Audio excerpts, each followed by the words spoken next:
जोरदार टाळ्या.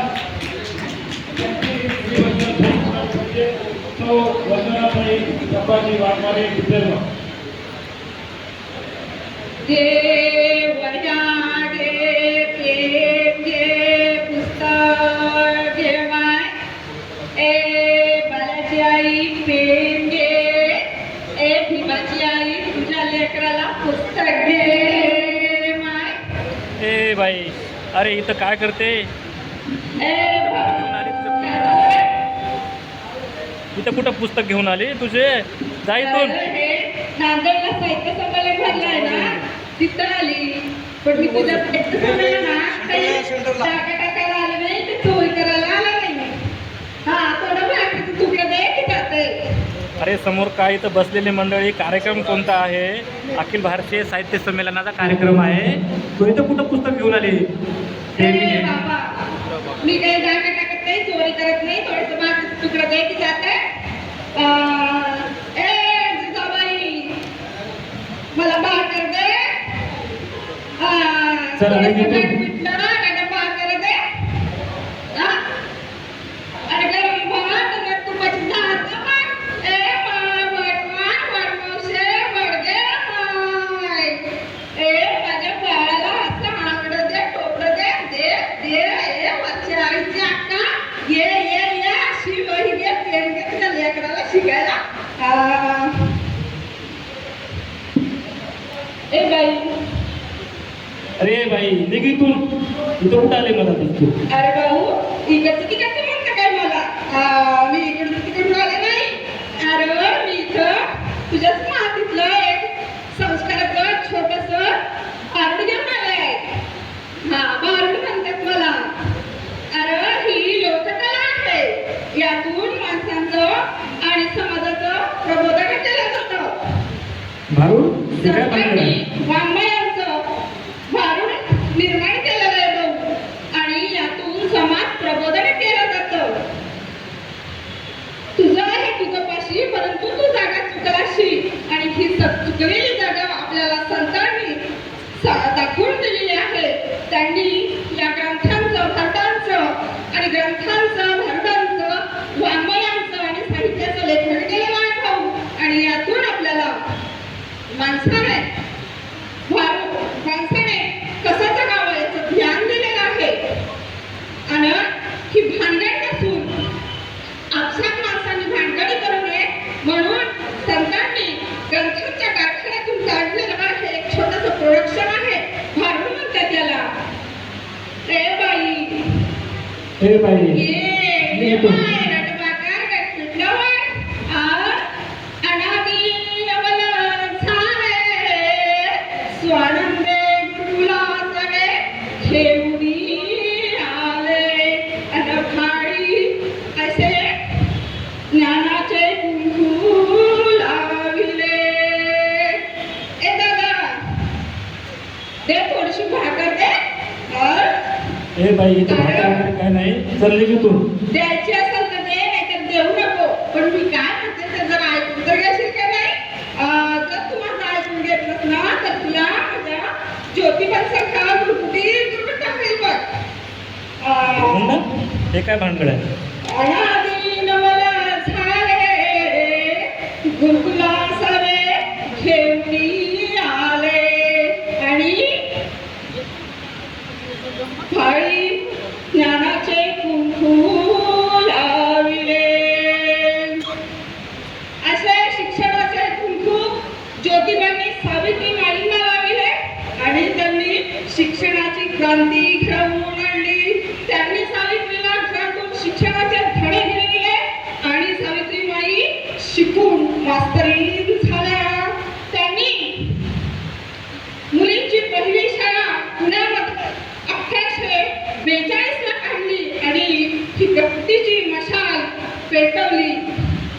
सावित्रीबाईंनी स्त्रियांना धडे दिले. त्यांनी त्यांच्या शाळेमध्ये तानुबाई गिरजे घडविल्या, ताराबाई शिंदे घडविल्या. तर पहिली मुस्लिम शिक्षिका ही फातिमा बेग झाली, आणि महाराष्ट्राचा दुसरा वेशीवर टाकणारी मुक्ता साळवे ही सावित्रीबाईंच्या शाळेतली. म्हणून अशी ही सावित्रीबाई आज आपल्या सगळ्या स्त्रियांसाठी एक आदर्श व्यक्तिमत्व ठरली. पण मला सांग भाऊ, म्हणूनच मुली शिकल्यात ना. हा, पण आजही आपल्या समाजामध्ये मुली शिकल्या, पण शिकून सौरभ मोठ्या झाल्या.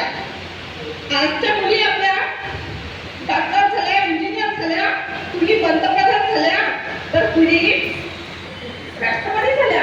पण त्यांना जर आपण विचारलं ना, का होय या विद्येची देवता संपदा कोण आहे, तर आजही त्या म्हणतील या विद्येची देवता सरस्वती आहे. पण ज्या सावित्रीनं आपल्या स्त्री शिक्षणासाठी अंगावर दगड, शेण, माती, चिखल घेतलंय, त्या सावित्री मातेचं कोणी नाव घेणार नाही. पण मला काही आपल्या स्त्री शिक्षणाची क्रांतीची ज्योत आपल्या सावित्रीबाईंनाच झेलली ना, सावित्रीबाईंनाच दाखवली ना आपल्याला. म्हणून आपली आद्य शिक्षिका, आपली शिक्षणाची देवी जर कुणी असेल तर ती कोण असली पाहिजे, ती आपली सावित्रीबाई असली पाहिजे. म्हणून तुला हा बाई तुला असा गुरुगुंडा हा, कारण तिने बंधने तोडली, बंधने सोडली, तिने बंधने तोडली, बंधने सोडली. मांडून पूजा विद्येची ती ज्ञानवान झाली, ती ज्ञानवान झाली. म्हणून अशी शिकायला लाजू नको ग, अशी येण्यामध्ये वाजू नको ग, अशी शिकायला लाजू नको ग, अशी येण्यामध्ये वाजू नको ग. शिकली नाही तिला गुण भागू, तसं ज्ञाना तिच्याकडं मागू. तिच्या काळीच्या दुःखाची परवड कुणाला सांगू. म्हणून लाव ज्ञानाचं कुंकू कपाळीला घे घे, पाठीनं दप्तर हातात घे. धरू नका माझा राग, धरू नका माझा राग. ते लोक साहेब तुमची ना शाळेत जाते ना, म्हणून सांगते धरू नका माझा राग. लागत येते तू मामाकडं. अहो एवढा विचार डोक्यात पाठवा, तुमच्या बाळाला शाळेत पाठवा, की तुमच्या बाळाला शाळेत पाठवा. म्हणून बाई तुला असा गुरुगुंडा होईल ग, बाई तुला गुरुगुंडा होईल ग, बाई तुला गुरुगुंडा होईल ग. हे तुला बी होईल ना, तुला बी होईल, तुला बी होईल ना, तुला बी होईल. असा गुरुगुंडा होईल बया ग, तुला गुरुगुंडा होईल, गुरुगुंडा होईल बया ग, असा गुरुगुंडा होईल.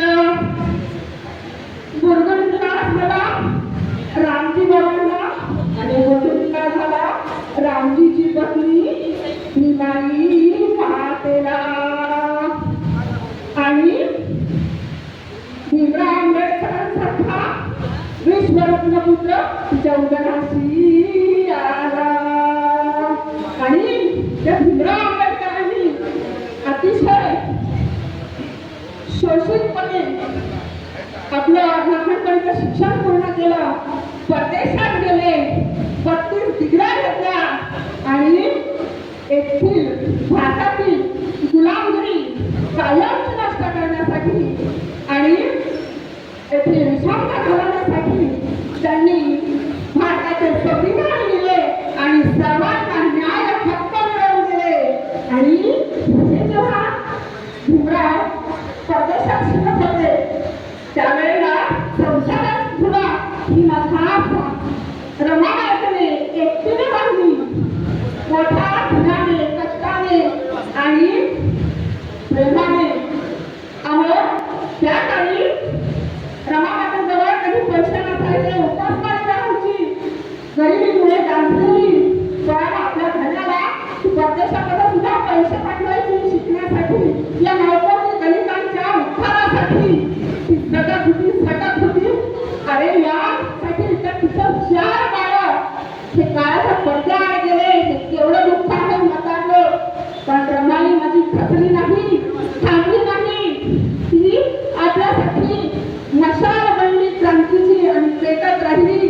म्हणून ती आजही नवकोटींची माता ठरली आणि म्हणून म्हणतात नवकोटींची माता नाही. अरे नवकोटीची माता नाही, उदाहरण करण्याची रमाई झाली कोटी ज्योती भीमराव आंबेडकरांची.